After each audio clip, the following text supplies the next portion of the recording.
అందరికీ నమస్కారం. Welcome to my channel. ఈ వీడియోలో విద్యా సంస్థలకు దసరా హాలిడేస్ ప్రకటించినటువంటి ప్రభుత్వము ఈ ఈసారి ఎన్ని రోజులంటే అనే పూర్తి వివరాలు ఈ వీడియోలో తెలుసుకుందాము. వీడియోని ఎక్కడే కానీ స్కిప్ చేయకుండా చివరిదాకా చూడండి ఫ్రెండ్స్. అప్పుడే ఇన్ఫర్మేషన్ పూర్తిగా అర్థమవుతుంది.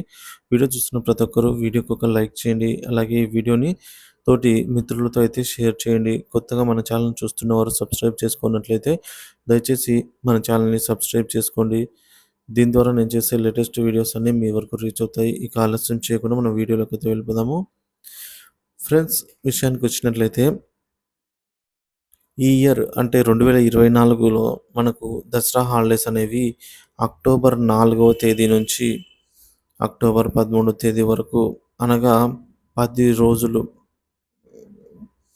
10 రోజులైతే దసరా హాలిడేస్ ఉండబోతున్నాయన్నమాట. సో ఈ మేరకు అలాగే క్రిస్టియన్ మైనారిటీ సంస్థలకి కూడా దసరా హాలిడేస్లో ఎలాంటి మార్పులు లేదు. వాళ్ళకి కూడా అక్టోబర్ 4 నుంచి అక్టోబర్ 10వ తారీఖు వరకు అయితే ఇవ్వడం జరిగింది. సో ఈ దసరా హాలిడేస్ 10 డేస్ అనేది ఎప్పటి నుంచో వస్తున్న ఆనవాయితీ అనమాట. దసరాకు ఖచ్చితంగా 10 రోజులు అయినా సెలవులైతే ప్రకటిస్తుంటుంది ప్రభుత్వము.